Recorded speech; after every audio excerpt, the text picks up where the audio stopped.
So during my time in banking, really, I kind of got disillusioned with the system, so to speak. I thought it was inefficient. So my role as a trader, I think in this day and age with a lot of technology, direct market access, you're not really creating much value.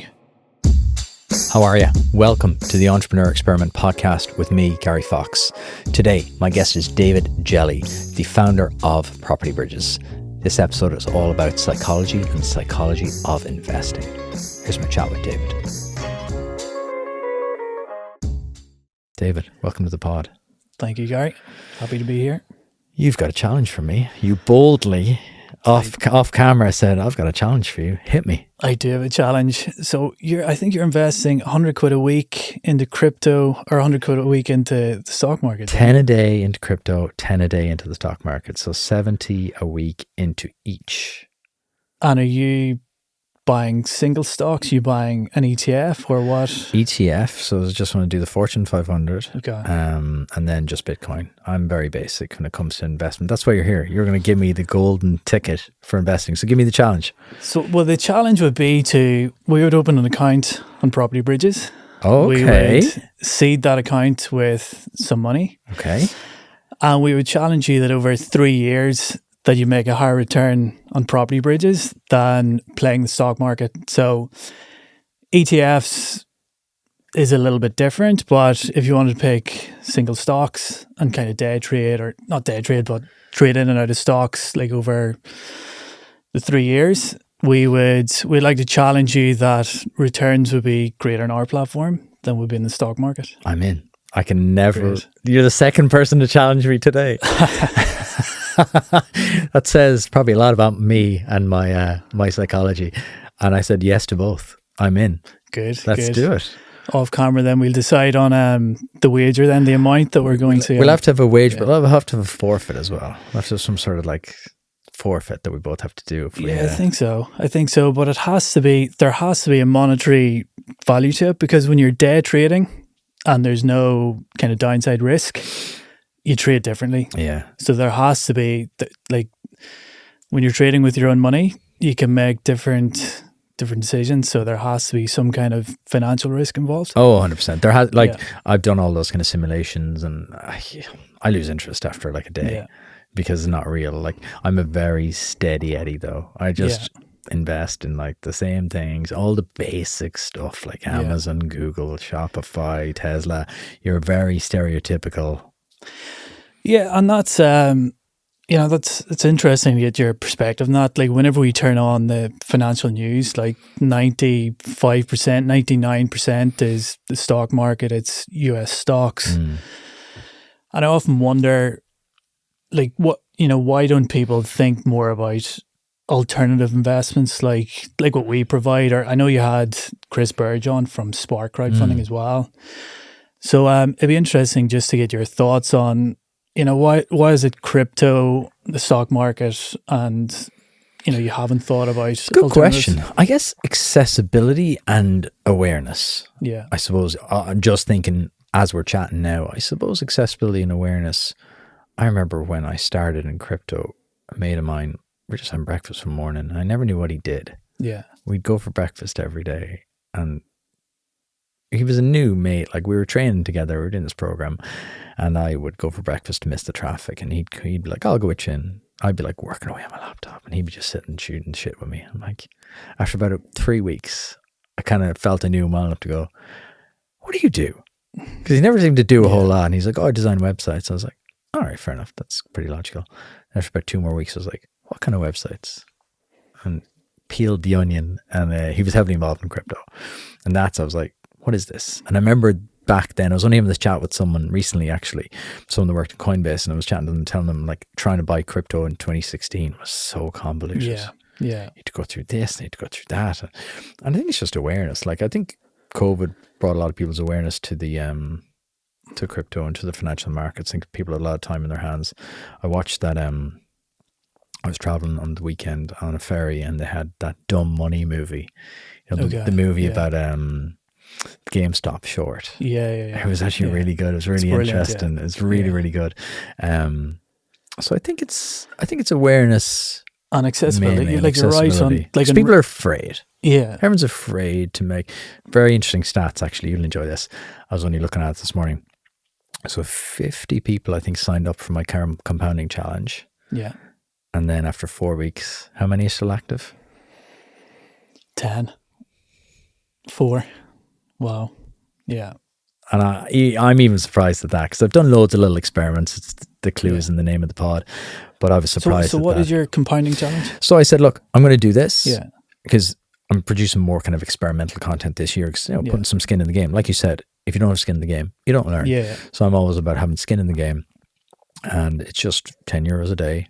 And I want to kind of like be more personally active in investing, learning more. Yeah. And I think I only learn by doing. So I was like, well, I'll do 10 a day because that's chunky enough to kind of make you sit up and pay attention, and then 10 a day into stocks as well, and just compare and contrast. And it got a good bit of attention, and people were like all in, and then it dropped off straight away. Yeah. And I just wanted to do it over the year to kind of go, I talk about Atomic Habits all the time. It's the book I reference every single week. People are sick of me talking about it, but it's just so powerful because consistency is one thing we all lack. Yeah. Yeah. We're all excited and everyone wants to be an investor and everyone wants to be financially secure, but we lack that foresight to go, how will this feel in a year? How will this feel in 10 years? And that's a great example of like, and this is an engaged audience. These are smart people. Like, people listen to the pod are super intelligent, as we know. Yeah. And, they're engaged, right? The mostly business owners are aspiring business owners, financially savvy, but even at that level, people still drop off through fear and kind of like self-doubt, I think. Yeah. And I guess that's what separates people from becoming successful over the years, when you compound every day, over the weeks and months, on people that fall away. It's boring, right? Yeah. It's really boring. Yeah. Because, you don't get that hit of adrenaline. You don't get that rush of like, oh, look, it's gone up or whatever. And you shouldn't think about it. I don't think about it. Like you're asking me about stocks and shares. I don't think about it. I buy it and then leave it. I buy things. I actually have a good framework for it. I buy things that I think when my daughter is 18, we could sell.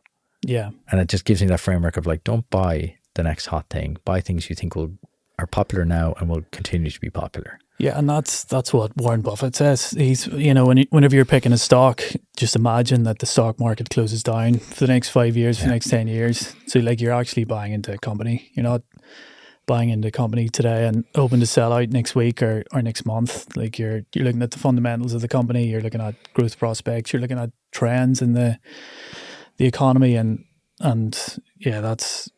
Yeah, never kind of get into something if you think you're going to get out in a week or a month. It has to be long term. It has to be long term. Going green, becoming more sustainable, it's everywhere, right? Everyone wants to be greener and do their bit to help. But sometimes, for your business, there are more important things to do.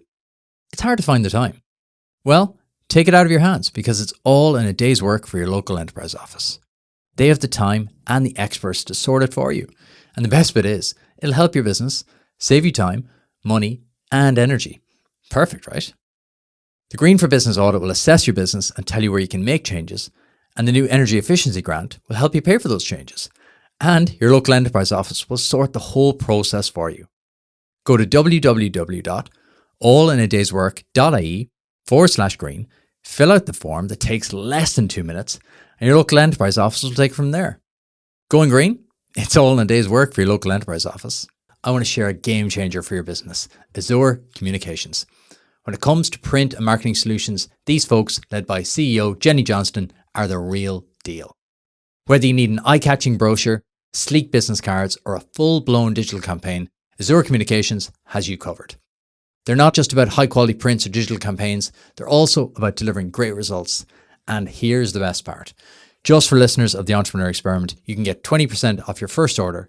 Just give them a call or go online and use the code VOX20. With personalized service and fast turnaround times, Azure Communications will help you make the impact your business deserves. Trust me, when it comes to making your brand stand out, Azure Communications is the provider of choice. Check them out at azurecom.ie, use code VOX20 and elevate your marketing game today.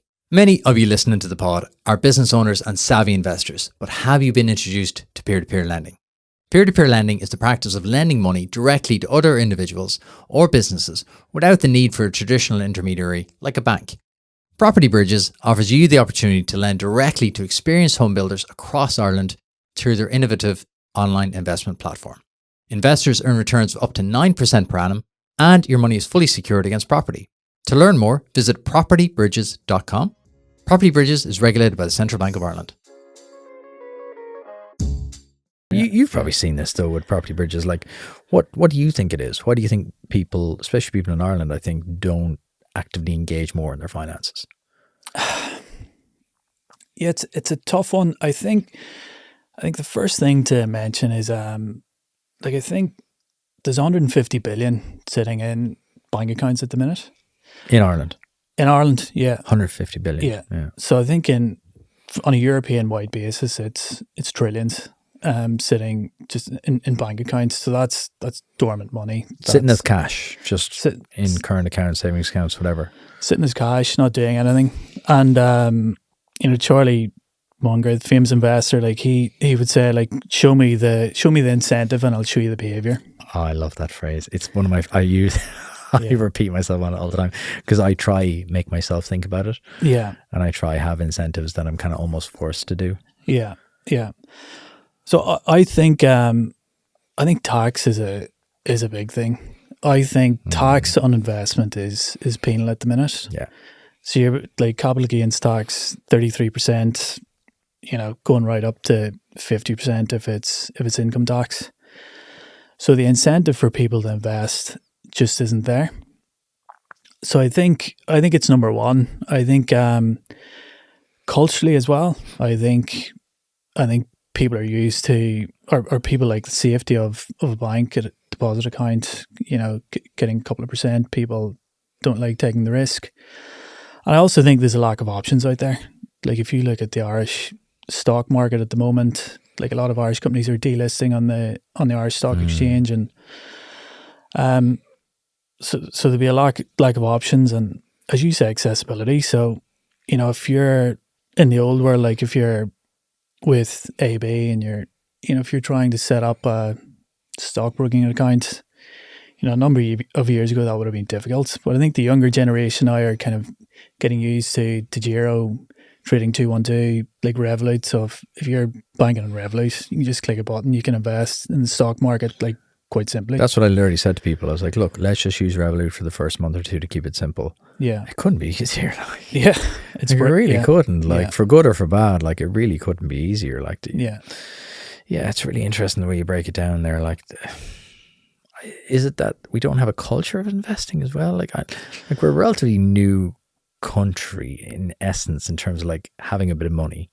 I think Ireland was piss poor until like the 80s, 90s, like 90s really.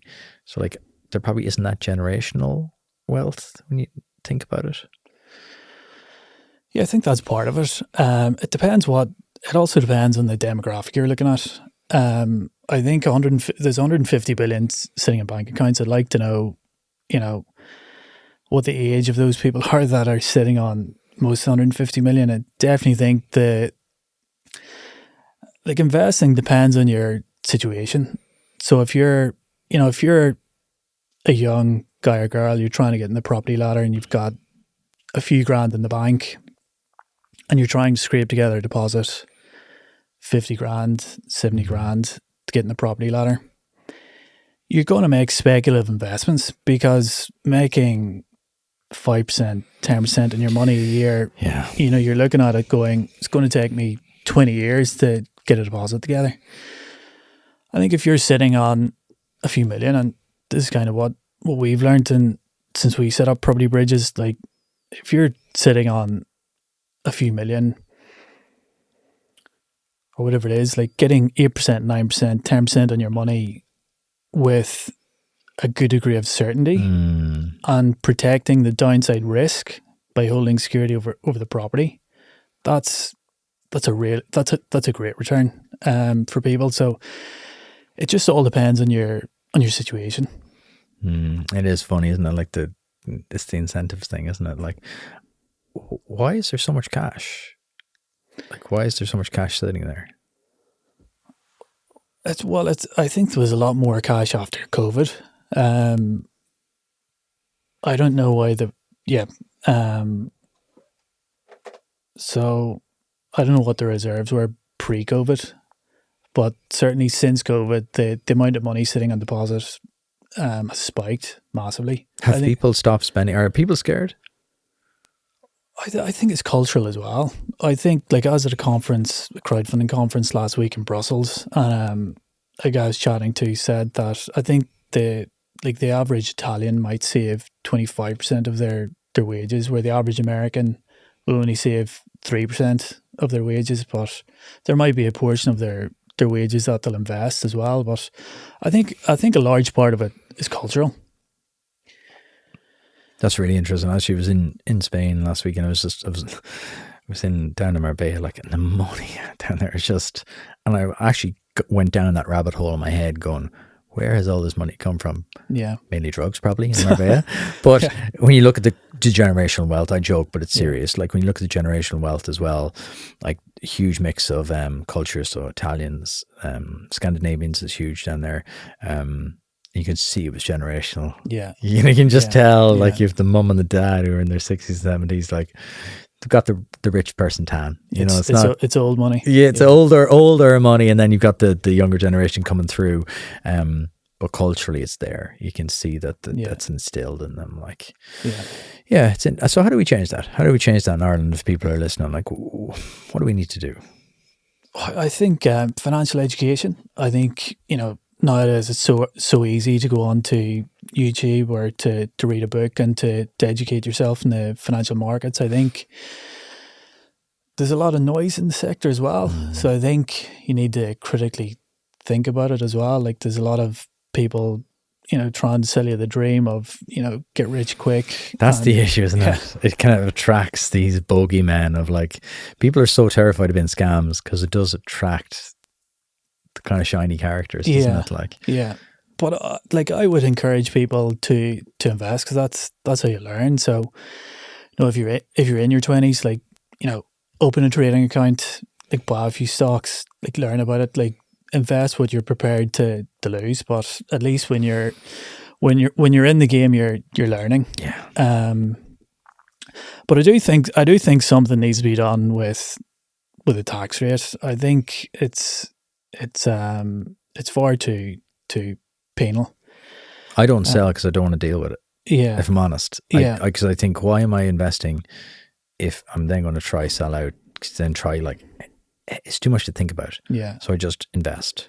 I don't think about selling even if I think there's a better opportunity, I just don't think about selling because I don't have to deal with all that. Yeah. But there's I think the government have brought out a rule that if you own an ETF for 8 years, you have to automatically sell, or you're automatically taxed on your holding. So that's insane. It disincentivizes long-term investing. Stuff like that, you just kind of go, why? Yeah, I think we're a mature enough country now. We've got, for the first time, the country, like, has money. The citizens, like, have money. Like, if you look at America, I think the capital gains tax in America, I think you've got a 50 grand kind of threshold, and then over 50 grand you pay 15% capital gains. Okay. And then over 500 grand you pay 20% capital gains. I think the threshold in Ireland's something like 1,300 quid. Like, what do you sell? What are you going to do? Sell a good laptop. Yeah, more than that. And like places like Singapore, there's no tax. So there's a peer-to-peer company we know in Singapore that would have started kind of after us, and they're absolutely flying. So a lot of their citizens, just cultural, and also it's incentivized to invest as well. So we struggle with that. So I think it's all. Are we at risk of people leaving? Because, like, people are far more mobile after COVID. Like when I look around the streets now, we talked about Dublin, and we'll talk about it again in a couple of minutes, but there's not a lot of young faces. It's something I've noticed in the last, like, 6 months. Like, obviously the colleges are back now, so you've got the kind of, like, people from 18 to 22, say from 22 to 35. I'm not seeing many of those knocking around. And anecdotally, you're kind of hearing of people, like, moving to Dubai, moving to Australia. It's like the old days of, like, going to London, going to America, like the old cliche days of, like, going abroad to make it. But, like, are we at risk of people, like, another brain drain? I'm not sure. I don't know. Like I went away in my 20s for a few years. Lots of my friends did. Like we all came back. I think that's been in the mindset for a long time. But I think there's still a lot of opportunities here, like more so than there's ever been. Okay. You've got a lot of good employment here, a lot of good jobs. Like, we see it when we're going out to try and find good young people to join the company. Like, it can be hard to get, young kind of Irish talent to join like a small startup, because they're off trying to get jobs with the Facebooks, the Googles, the Amazons. Is that a problem? You're not the first entrepreneur to bring that up. I don't think it's a problem. I think when I was young, that's what I would have been doing. Like, you want to work for a good brand. Like, it is good for your career if you've spent a couple of years in a brand that people recognize. But is that a problem for people like you, like founders who are early enough stage that might have the capital, brand equity? Like, are you struggling to get talent? I think that I wouldn't say we're struggling to get talent. There's talent out there. There is talent out there. It's just like we're out in Sandyford at the minute, so, and we're maybe looking at taking on a few people. So we're looking at, well, if we're in town, would it be easier to attract talent? I didn't want to slander Sandyford there, but it's grim enough. So Sandyford's been good to us, but yeah, we're looking at things like that, making the office a nicer environment, spending a few quid in the office. Well, if you're going to have to come in, people do want it to be nice now. Exactly. We've kind of got spoiled. Like, we do kind of want like the bells and whistles now. Yeah. I've chatted to a lot of founders and they're all saying that. They're like, yeah, look, we're going to stay hybrid, obviously, but when we want people to come in, we do realize we have to like step it up now. Yeah. Because they are competing with the multinationals. Yeah. Big time, yeah. Like, it's funny, when I was working in my last startup, it was the guy that set it up was from an investment bank, so he's still old school, kind of like at the desk, 7 a.m, working to 6 o'clock. And at the time I joined, it was all kind of analysts in the company, so all from financial backgrounds. Then at the point we tried to hire software developers. Trying to get a software developer to come in at 7 was just like, it was impossible. So the people who come in say, like, I can get a job at Google, start at 9, free lunch, out the door at 5. Yeah. Like, why would I bother? On crazy money, like you have to be offering more than money. Yeah, so that was the funny thing. Like, that was the culture in that organisation changed, because you can't ask some people to come in at 7, other people to come in at 9, and away you go. And I think, it's a shift, right? There's a shift happened after COVID. Like, you wouldn't have dreamt of like 2 or 3 days in the office a week, whereas now it's the norm. This is something I want to unpack with you, right? Because I can't believe not enough people are talking about this. Yeah. Like, we've had such a shift, but I'm now starting to hear from people going, no, we're back in the office now, 9 to 5, Monday to Friday. I'm like, good luck with that. Yeah. Good luck with that. Yeah. Because it's almost like a fear has set in that they're like, we need to go back to what we were doing. Yeah. That somehow the economic winds have changed because they're not in the office 5 days a week. Like, how do you see it? Like, how do you see it playing out in the next couple of years?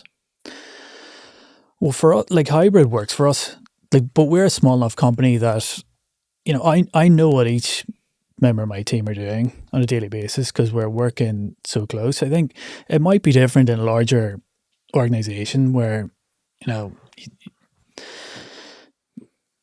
like, people, you might not know what your staff are doing on a daily basis. So it depends, and it also depends what industry you're in. Like, Elon Musk talks about it as well. Like, he thinks like hybrid work is a luxury. He thinks it's unfair. If people are cleaning or people are working in manufacturing, that they're in 5 days a week. But life's not fair. Well, exactly, you can't. I think Elon's cracker, or his cheese has slipped off his cracker a little bit. Like, I read that biography book. Like, it's wild stuff. Yeah, and then you hear about Amazon that, well, a lot of these tech companies are asking people to come in or forcing people to come in 5 days a week. And the reason why they're doing that is that they want people to, quit, essentially. So they want to lower their staff numbers. They're unprepared to give out redundancies, and that they want people to voluntarily leave. So it's horrible, really. Like, it's such a shady way. Like, you don't to know. operate. You don't know what's happening. You don't know. Yeah, But for us, it works for us. Going for 5 days a week, going back to 5 days a week, I don't think we get any benefit to it at all. And you just won't get people to do it, I think. I think people are delusional if they think that you can get really talented people, because people's lives have fundamentally changed. People live different now. Yeah. I was talking to someone yesterday that live out beside me, and they were talking about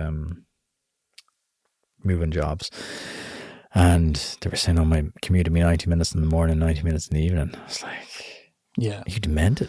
Like, I couldn't. Add it up over the week. I couldn't. That's 2 days commuting a week. I'm like, that's mental. Yeah, I couldn't stick that. I couldn't Your stick life, it. Yeah. Like, and people used to do it because we had no choice, and that's how we thought things were. But it's just wasted time. It's just 90 wasted minutes time. a day each way. Yeah. Oh my gosh. Yeah. Not like someone like that's going to be much more productive in the office. much happier as well doing the hybrid thing. Much more productive at home. But doing the hybrid thing, even if you're in a couple of days a week, okay, can I stomach that? Yeah. But 5 days a week, 90 minutes each way, not for all the tea in China, like not for whatever the salary is, it wouldn't be worth it. You'd probably do it for 2 years and then burn out. Yeah. No, I completely agree. Like when I look back at, like whenever I was working for the investment bank, I was at my desk for 6:30 in the morning, like every day. And because you're trading on the markets, like you're barely allowed to get out for lunch in case something happens over lunchtime. So what would your day would be like? So what time are you up? You're up at like 5.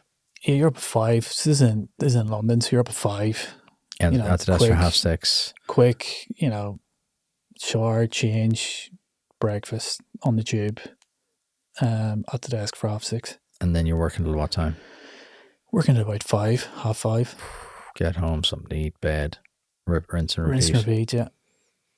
Yeah. That's definitely something you can only do for a period of time. How long were you doing that for? So I was doing that for a few years. So that was at one company's 6:30, but those other trading jobs I had, maybe starting at 7. So it wasn't much. Like I didn't really like the work environment. Like I like going out, meeting people, building a business, starting relationships. When you're trading, you're just looking at a computer screen. Mm-hmm. You're not meeting anyone. Yeah. Like on week to week, month to month. Like there's no conversations, meetings. You're not meeting any clients. You're a human AI essentially. Yeah. You're just making decisions. Yeah. So that was part of the job that, I'm glad I'm out of it now. So where did the spark for Property Bridges come from? So during my time in banking, really, I kind of got disillusioned with,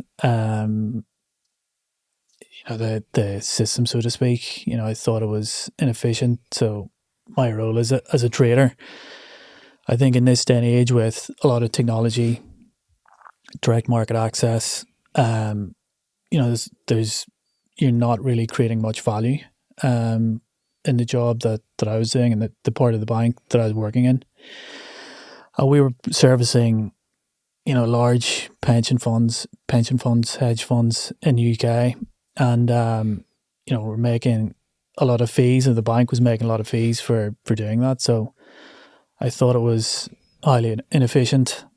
I thought the industry was highly opaque, and whenever peer-to-peer lending came along, whenever I saw it evolve in the UK, I thought, this is brilliant. It's so direct, so transparent. There's, very few layers of intermediation between the lender and the borrower. Break it down simply for anyone who has no idea what peer-to-peer lending is.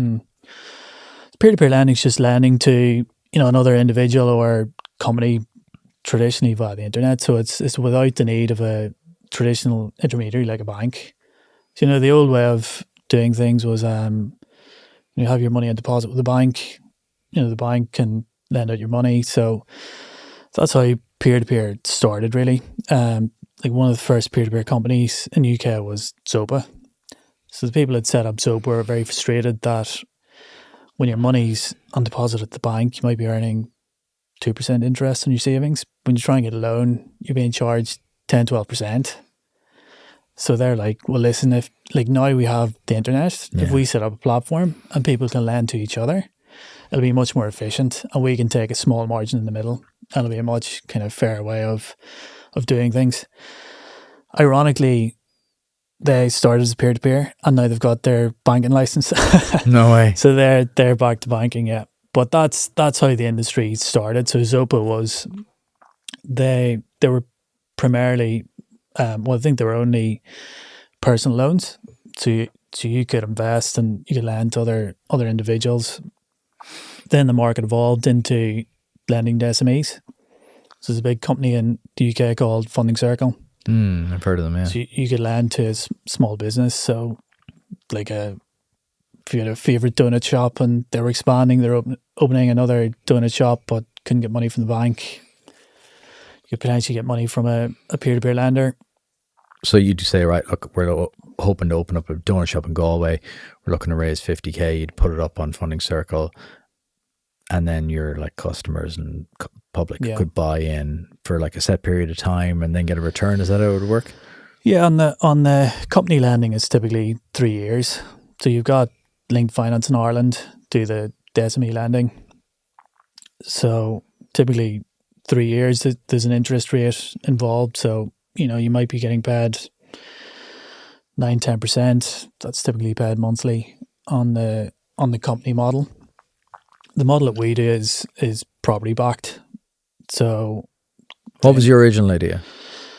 Yeah, well, that was it. So I saw the peer-to-peer market evolving. So firstly, it was personal loans. Then it was loans to companies that were typically unsecured. Yeah. And then it evolved into property lending. So what attracted me about property lending was you had the underlying security.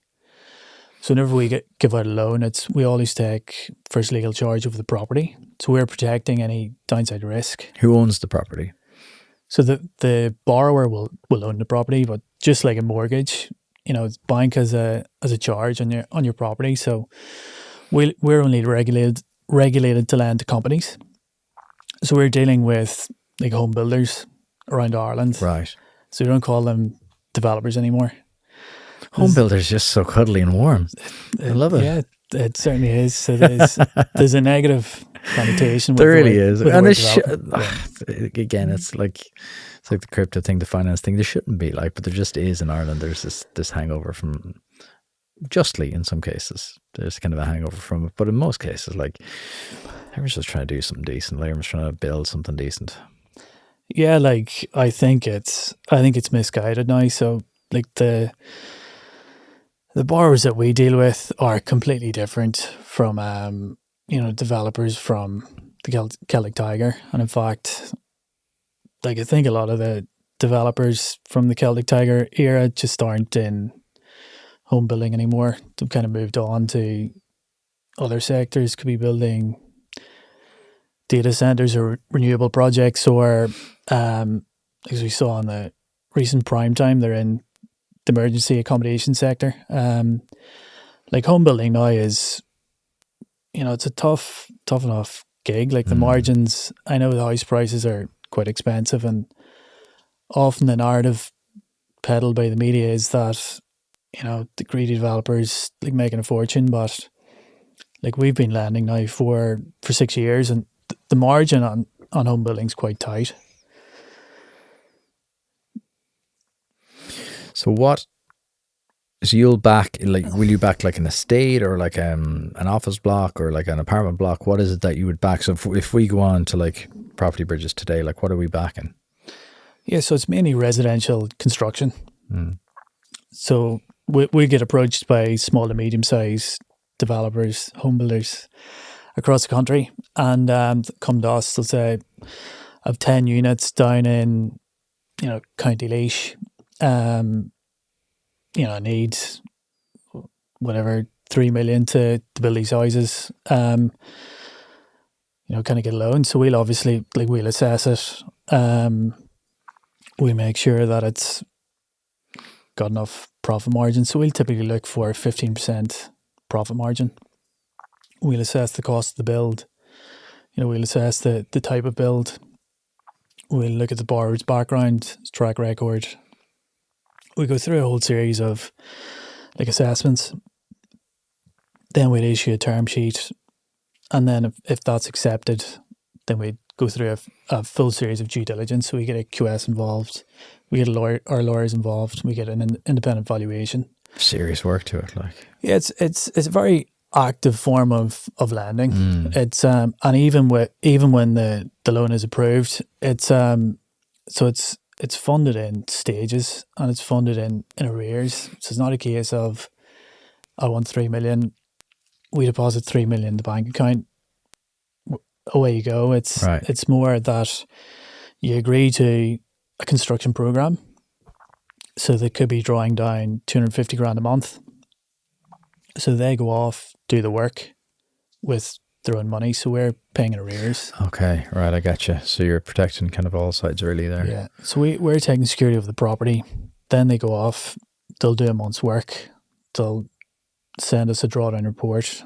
They'll say, listen, I've spent 250 grand this month. I need a drawdown. So we'll send out our QS. So our QS will inspect the work that's done. They'll make sure that it's been built to regulation, make sure it's been built to planning. We'll go through the planning conditions. And then we look at that report, and if it's approved, then we'll release the money then. Oh. So there's a lot of safety nets built into the process.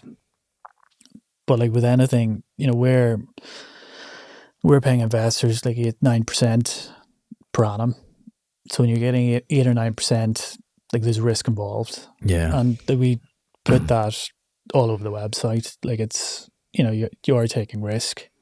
Like we think the risk is managed. We do the best we can to manage the risk, but... Well, when you see the levels of checks there, like you see the hands-on levels of checks, and Irish people still do have an affinity for property. Like we still do love it. Like we do have a passion for it. Like there's something deep within us. Like you just...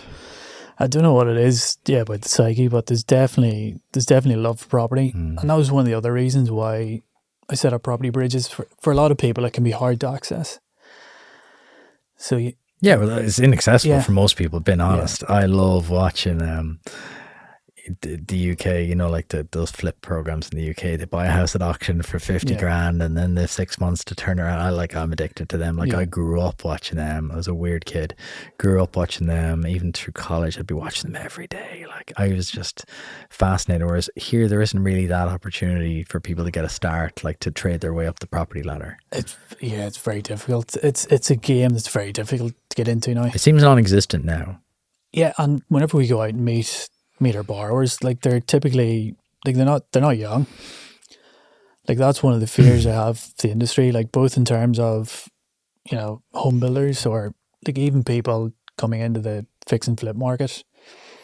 It's really difficult to grind out a profit in it, especially if you're a newcomer. And as well, even on the sites, there's not a lot of young people getting into it. There's not a lot of young people want to spend cold winter's morning bricklaying, and then you might be building a site in Laois today, then you build 10 houses, then your next project is an ROS or so it's hard to make the numbers work. People do think it's it's millions per. It's not really. The margins aren't there. It's only when I started studying how developments get built, and there's all the council contributions, and you have to build the roads, you have to build the storage, and there's so much. The housing crisis is just talked about so much in Ireland, and very few people put forward kind of rationale. So I was looking forward to having you on to kind of chat about it in more detail, to kind of understand it a bit, because there's so much emotion. So why is there such a gap between demand and supply? So I think it goes back to after the global financial crisis, we from 2008 to 2018, we didn't really build anything. We built 90,000 units in 2007, I think. And then for those 10 years, I think we might have been building 5,000 units a year. And at the same time, the population is going up. And now the population is going up at a pretty accelerated rate. So there's just not enough. There's not enough stock. And then so we're struggling with that gap of 10 years. Is that where the deficit has come from?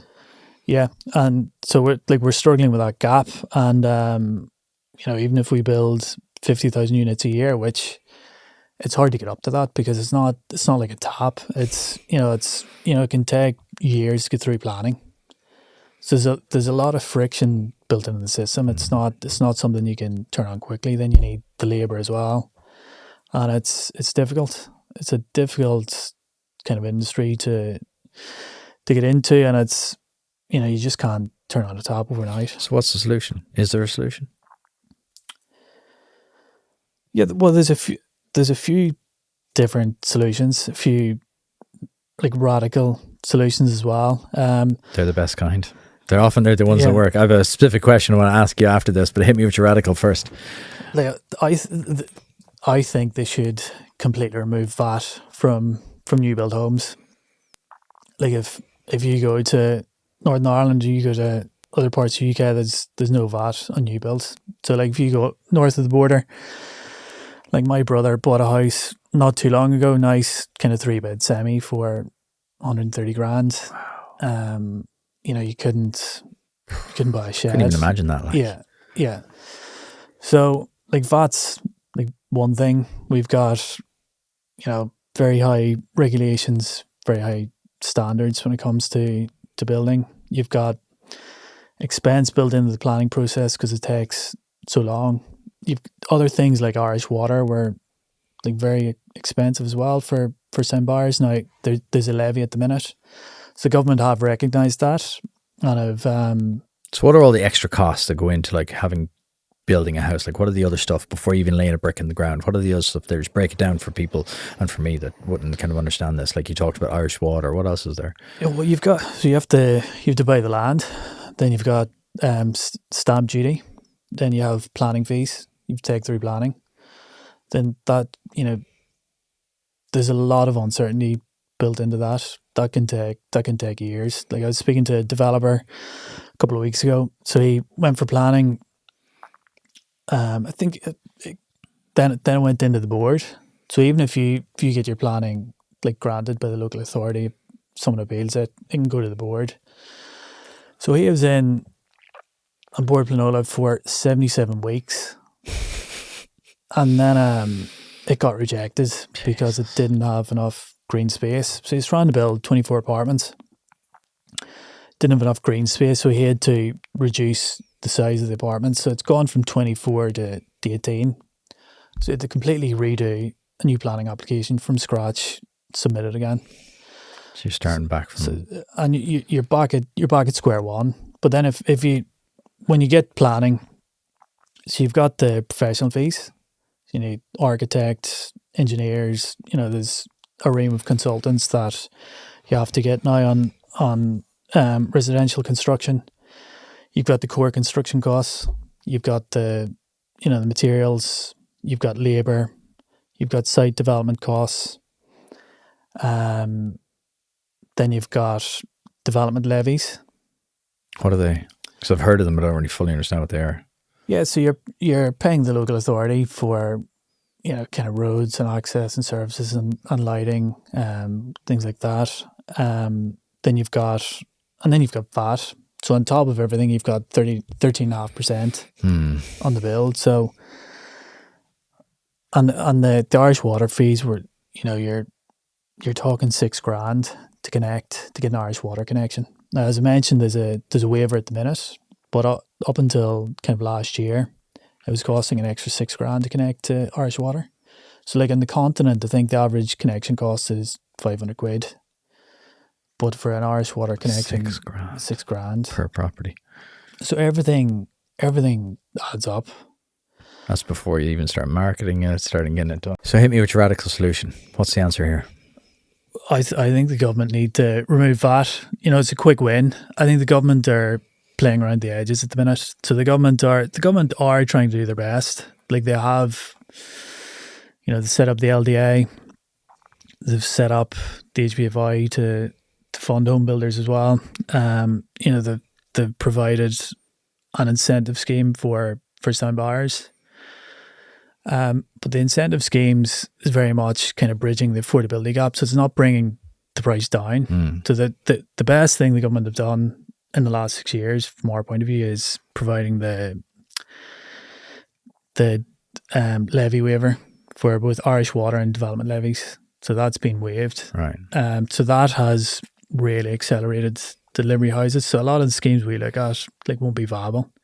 So we're looking at schemes that make 15% profit, couple of years ago, we were looking at schemes that weren't making that. So like, we're not going to fund it. Right. So viability is a big problem.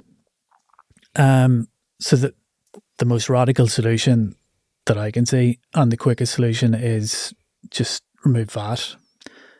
Politically, I think that would be unpopular because People are so touchy. Yeah. Like, people are so afraid to pull that thread. You see with the hospitality there in the last budget, like, they wouldn't drop it from 13 to 9. So I think removing it, they're just not going to pull that. Like, even if they know long term it would benefit.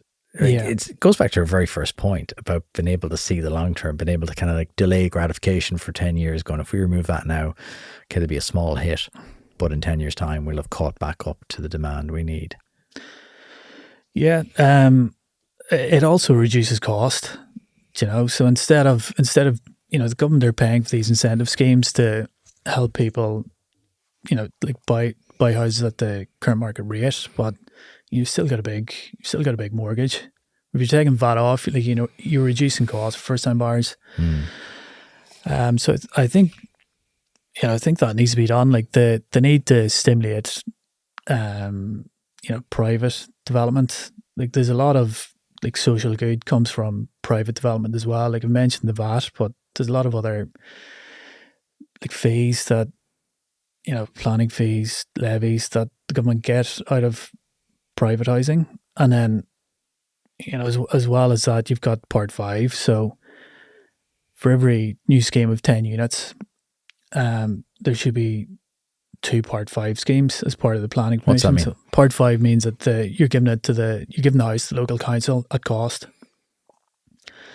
So if you're building 10 houses, two of the units is going to the council at cost. So you have to make your profit in the first 8 units. So there is like social elements built into privatising, and I think we should be stimulating that a lot more.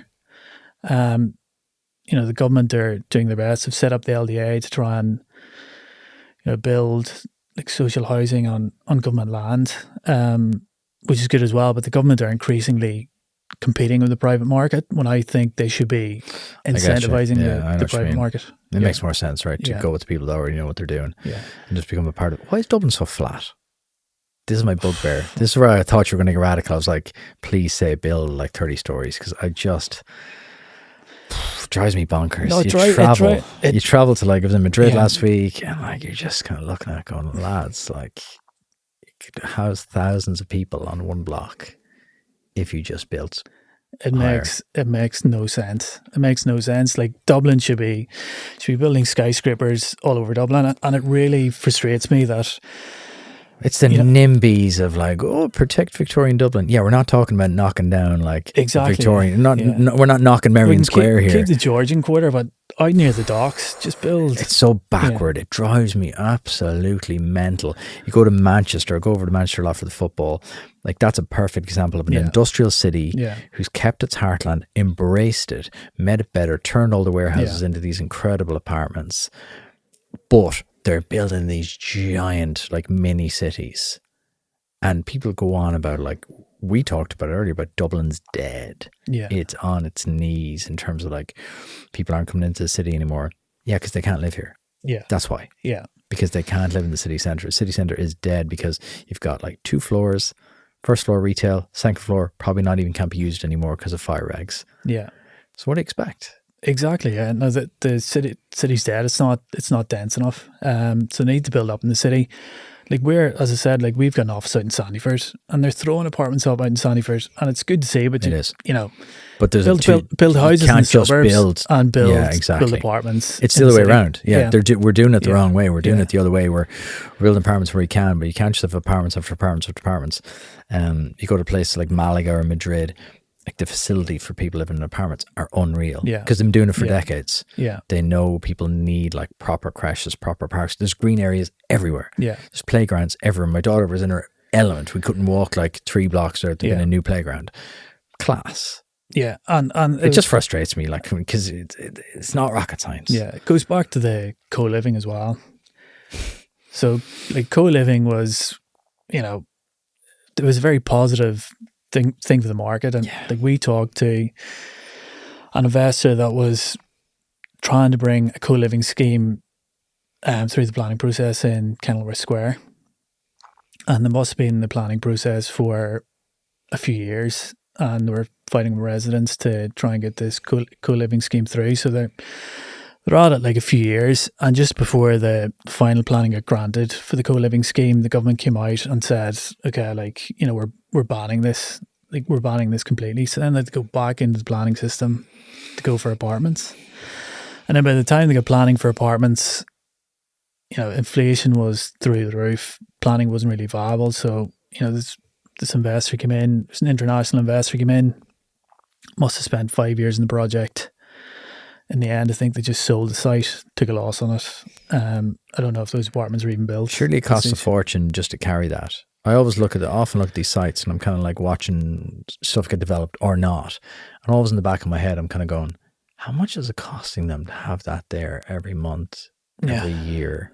Yeah. Just even a carry cost of just having loans on it.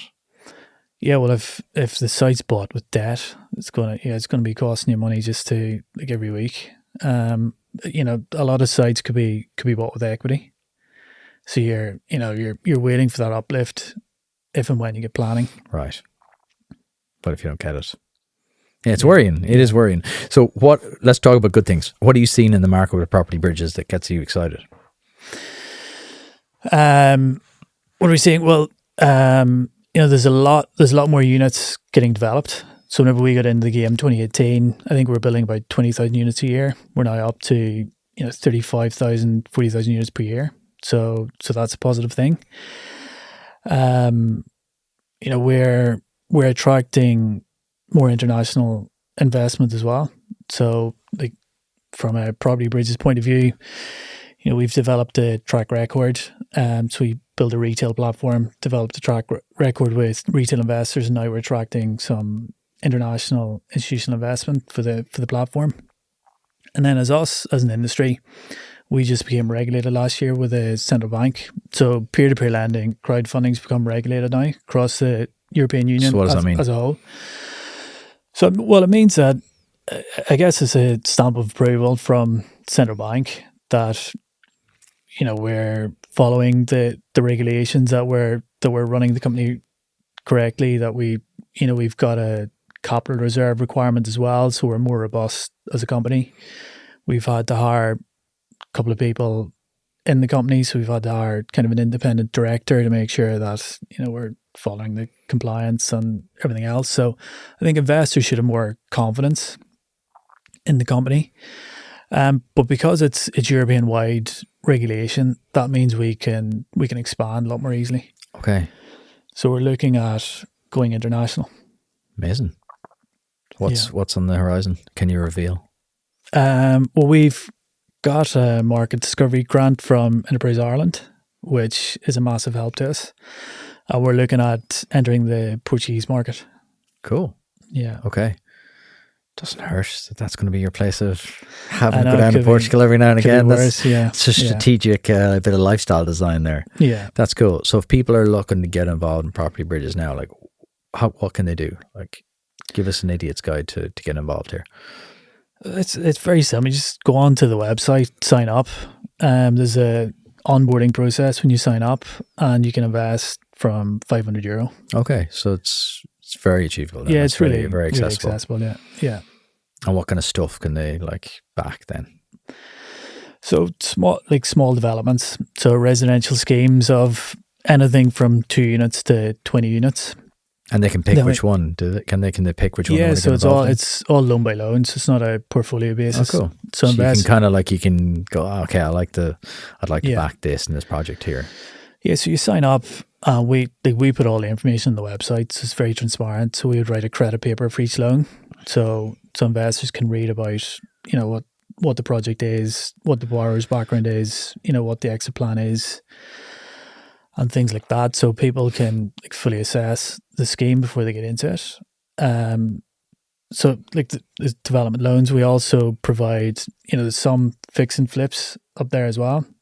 So people that are buying properties, renovating it, you know, renting it out, then they're refinancing with a mainstream bank. Okay. We provide some bridging finance. We've funded, you know, some offices as well.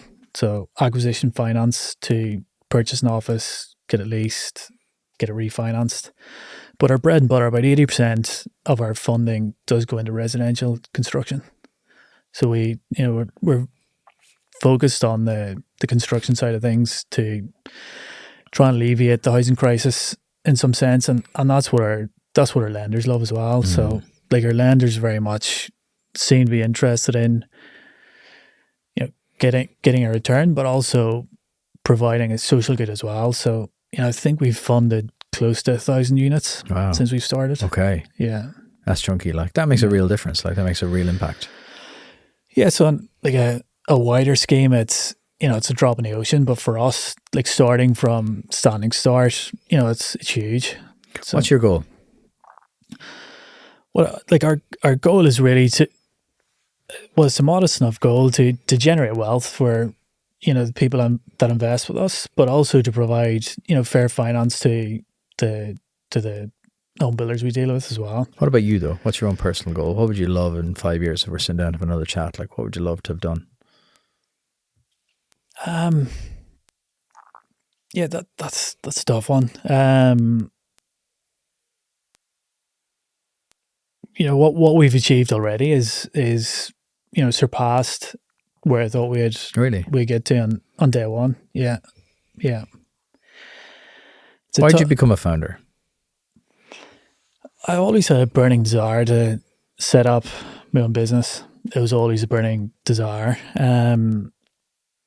And then peer-to-peer lending just seemed like such a natural fit.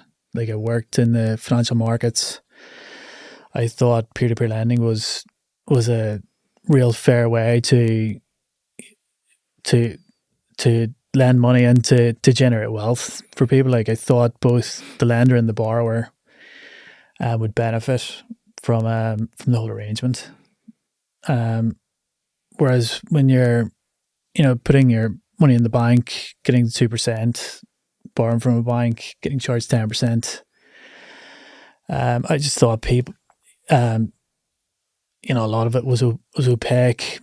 People didn't, especially with pensions and pension funds, like it frustrated me a bit when you were signed up to a pension and you didn't know where you were investing. There's some hedge fund manager in London investing your money, you didn't know where it was. It's a shocker. Like it's on my list. I have these things. I have a blockages list. Yeah. I work through them every so often, and that's next up. Yeah. My bloody like. So what? Like it's a shocker. I have a pension in Dublin now, and I literally log into the platforms, like literally one number on the screen. Like this is what your pension's worth. Now, if I want to change what I'm invested in, I have to send a bloody carrier pigeon in the office to change what I'm invested in. Whereas with us, you're logging in, you've got a dashboard, you see what you're investing in, you choose what you're investing in. It's a lot more modern. Okay, we want to keep driving that. Like we want to create an app, and we want to continually invest in the technology. But for the most part, it's a massive improvement on some of the other investments that are out there. I believe you have to be the CEO of your own life. Like if you don't choose your direction, someone else will choose it for you. Pension's a perfect example. If you go, throw it in there and don't think about it till 65. It's insanity. Like, and it's the same with everything. I always say that about health. I say it about your business. Anything you want to achieve in life, you have to be engaged. Otherwise, you're just a passenger. You're just in this bus. Wherever it goes is fine. Like with no destination, there's no plan. Like you have to be more engaged. And especially nowadays, there's no reason not to be. Like it's the psychology piece though. It's just trying to unlock that bit of self-awareness to go, right, just get over the fear, educate myself, like read The Psychology of Money, read Atomic Habits, read things like that to go, okay, I'm just wired. This is my wiring of why I'm afraid of this stuff. And it's not to be afraid of. Like, what's worse to be afraid of is to get to 65 and you're like, oh shit, this isn't where I thought we'd be. I think it is coming with the younger generation. Like it was cultural. Like in our parents' generation, you would go to the local financial advisor. You would invest in whatever the scheme was at the time. Whereas like our generation, like they are going on to Revolut, they're investing in stocks, or I think they're a bit more financial literate. So I think there's a massive kind of trend towards kind of direct investing as opposed to going through like an advisor or a broker. Before we get to the quick fire round, if someone's like, listen to this now, they're like, right, okay, the lads are right, I'm going to get a bit more kind of hands-on here. Apart from going to Property Bridges, what other resources do you think are useful, be they books or be they like whatever? What else would you advise people to have a look at? If you're trying to get a bit more savvy, like what resources do you use? Just in terms of like, so just to become more financially literate? Yeah, just to become a bit more kind of like tuned into what's going on. Where would you advise them to go? I think you could start maybe with the likes of CNBC or Bloomberg. Start learning about the financial markets. Start learning about how things are connected, like how the world works, how geopolitics can affect like the oil price. Why a stock might go up or down. But I think it's important to, listen to the really, because we were saying like there's a lot of noise out there as well. So, look at the really successful investors like the Warren Buffetts, the Ray Dalios, to look at what they're saying. But I think with investment, you have to do it yourself as well. So I'd encourage people, like I set up an online trading account like in college, I think, and invested in a few stocks, lost a lot of money, kind of learned a bit more about it. And it's only through doing that you gain knowledge from it. 100%, couldn't agree more. You just get involved, and even like the thing I'm doing, like it's not massive money, like, but over the course of the year, like I did a coffee to crypto thing during COVID. I was like, right, I'll substitute buying my morning coffee for putting it into crypto. It was just a bit of fun. Yeah. But like at the end of the year, a couple of grand, just purely from compounding and just putting it in every day and just being engaged. And I learned more in a year than I would have ever just like reading blogs. Like I agree with you 100%. No skin in the game, no action, no learning. Yeah. Right, quick fire round. What book would you recommend every entrepreneur or investor read? Yeah. Shoe Dog.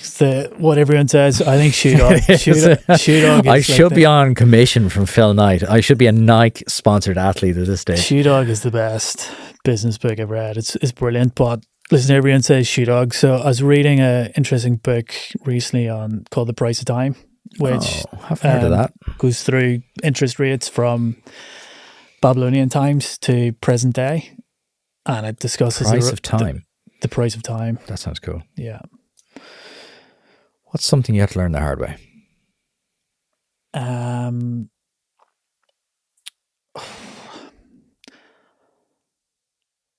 think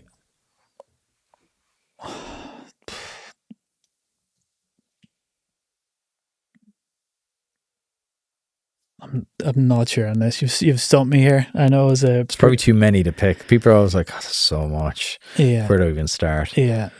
And there's, to a certain extent, like sometimes you have to learn the hard way as well. Like if it was easy, everyone would be doing it. Like if you learn a hard lesson, you're gonna remember it. It's like we said about the action. If you don't do the investments, you're never really going to learn. Like you're not just going to read about a Tesla stock and go, oh, I understand now. Whereas if you've lost, you've gained.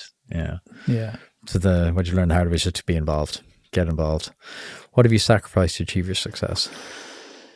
Yeah, get like the normal stuff that other people say, you're sacrificing like a bit of fun, few holidays, like time with your friends.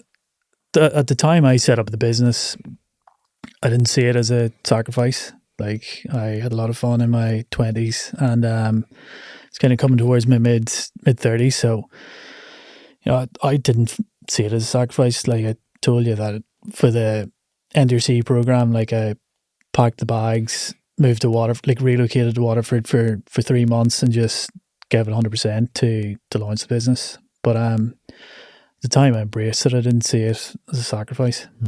I like that. I like that attitude of just go all in. Yeah. Just embrace it, and for good or for bad, see it as an opportunity. Hopefully you're listening to the pod and you're feeling inspired. Maybe you want to do new things in your own business, or maybe you have that brilliant idea you've always wanted to bring a little bit further and see if it works. So why not right now? You listen to the majority of the guests in this show, and they've been helped by the local enterprise office at some stage in the journey. They have something for everybody. Whether you have that idea you want to develop, you want to get your products in new markets, you want to innovate your existing products, or you want to expand staff and premises, they have the supports to help. So why not today? If you want to start up or grow your business, then contact your local enterprise office today. What would you do today if I give you 10 million euro? It's an easy one for me. Oh, don't say it. Don't say it. Don't do that to me. I would invest it alongside the other retail investors in the platform. So like we're like at the minute, like we're making like it's a small enough margin gain. So where our investors are getting like 8-9%, we're gonna make a small margin like on that. So if we had 10 million of our own money, we're investing alongside our investors, we'll be getting a little flywheel going. So that's absolutely what we'll be doing with it. Fine, I'm going to get you on the next question then. I'm going to give you 1 million euro. You can only invest it in one person or one company, not yourself. Who is it? Yeah. So I thought about this question as well, and I would invest it in some kind of construction technology. Because as I mentioned earlier, like they're getting labour on sites now is very difficult. There's not a lot of young people getting into the construction game. So there's a company called Hardcore Technologies, I think, Okay. that recently built the first 3D houses. I think it was in Dundalk a couple of weeks ago. Cool. So I think we're definitely going to move towards modular construction, 3D printing. It's really cool. Yeah. When you see, like, I fall down the YouTube rabbit hole quite frequently on those, like in the factory in Germany, and they're just making the house. I watch Grand Designs all the time, and it just comes on the truck, and they're like, it's like adult Lego. Yeah, like 2 days to the house up. You're like, that's the future. Yeah, no, it definitely is. Yeah, the way we're building today, it's not. It feels a bit archaic. It's not going to be right. That's like literally brick by brick, breaking their heart, breaking their back. In the muck and gutters, the depths of winter, like it's not. Yeah, there's better ways to do it. Modular housing investment. Okay, if you're starting from zero in 2024, what would you do? Yeah, probably something with less regulation. With me, like with property bridges, it's kind of half online, half traditional. I think that's maybe the era that like I was like born in the 80s. Like I'm not like the internet was only a thing whenever we got into our teens. Yeah. So I think something purely software for me. I don't think I could do it. So it'd have to be like a hybrid of some kind of online business with a bit of tech, bit of innovation, but like something tangible as well, something with a real world kind of impact, or a traditional, semi-traditional, semi-online. What do you believe that other people will find strange or strongly disagree with? Yeah, this is a tough one as well.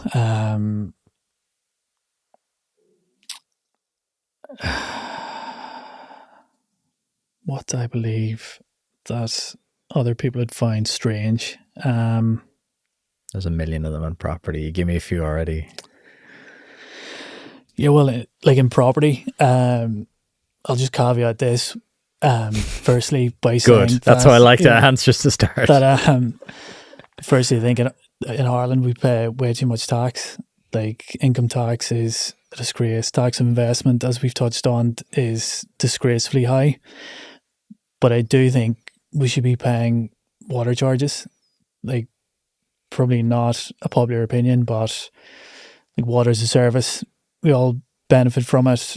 Like, like that. Like Irish water is underfunded at the minute. Like, hopefully with the Apple money and the new budget, it's going to become like properly funded. But like a lot of the Irish water cost was levied on developers, which was then levied on the first time buyers. You pay somewhere. Yeah. You pay somewhere along the line. Yeah. Okay. And like we're funding scheme at the minute. where if there's infrastructure that needs to be upgraded, the developer has to fund that out of his own pocket. So where's that going to go? It's going to go onto the price of houses as well. So yeah. So Irish Water, I think water should be taxed or they replaced all the pipes on our road, not last summer, the summer before. I was just chatting to the lads because they had to dig up our house to come in around the back, and I was chatting to them. I was like, well, what's the crack with the pipes? He's like, you would not want to see them. Yeah. He's like, the water, he's like, they were rotten, like Yeah. half. He's like, probably we reckon more than half the water was just going into the ground, and the rest, the pipes were just riddled. Yeah. And like, you're drinking that. So like, that's the Yeah. one thing I don't have a problem paying for is water. Yeah. And yeah, you're paying for an income tax anyway, so you're better off just be more transparent. Give Yeah. people the choice. What's been your worst investment? Probably trying to beat the market in my 20s, as I've discussed. Trying to like make a quick buck, playing the stock markets. Like, it's pretty much a fool's game. Kind of learned the hard way. But you know, it was good learning. Didn't have a lot of money in my 20s, so I'd rather learn kind of when I'm young. Time in the market, not timing the market. I always say that Yeah. to myself. So definitely trying to play the stock market and come out on top. It's What's been your best investment then? 100% just investing, taking all my savings, every penny of my savings, and putting it into property bridges. Starting it up. Yeah. So, you know, I didn't have a lot of savings to go into it, but put it in, launched it in 2018, raised money, and a few years later, it was a significant valuation. So, without a doubt, yeah, property bridges. Nice. What's your final piece of advice to every founder or aspiring founder listening? Yeah, so I don't think I'm qualified to give advice to existing entrepreneurs, but for aspiring entrepreneurs, I would say that like there's always an excuse. There's never a right time. You just have to go for it. Especially whenever I took the decision, I didn't have a mortgage, didn't have kids, and I think it's a little bit easier at that stage. But just go for it. If you have an idea and you want to make it happen, you know, don't wait till tomorrow. I think that's the most powerful advice you can kind of ever get or give, because the minute you start thinking, there's a million reasons not to do it. You talk yourself out of it very easily. Yeah. You always get that burst of ambition and the burst of energy. And most founders say it to me, like, they're like, if I knew now what I knew then, oh my God. I was like, yeah. But you need to not know. Because if you knew, no one would start a business. You need to be a little bit naive. I think as well. You need to retain that though. The best founders I meet still have that curiosity. Yeah. And still have that naivety. Like it's kind of a mixture of both. You have to have that. Yeah. So what's life about? Life's about having a bit of fun, building something cool, having a bit of crack, enjoying your life. Like, otherwise, what's the point? Yeah. I think you need to get into a mindset as well that if you want it badly enough, like you'd be okay if it fails. So if you try and it fails, that you can reconcile with that. Exactly. For a very long time, I didn't want to do something unless, it was a sure thing. Then I got into the headspace that, well, if I don't do it, I'll regret it. So, give it a go. If it fails, you can get a job again. Exactly. Yeah. What's the worst that can happen? Exactly. Yeah. David, that was an absolutely brilliant chat. Where can people learn more about property bridges, maybe get involved, and then yourself as well? Yeah, propertybridges.com, or you can find me on LinkedIn. Perfect. Thank you so much for joining us. Thanks, Gary.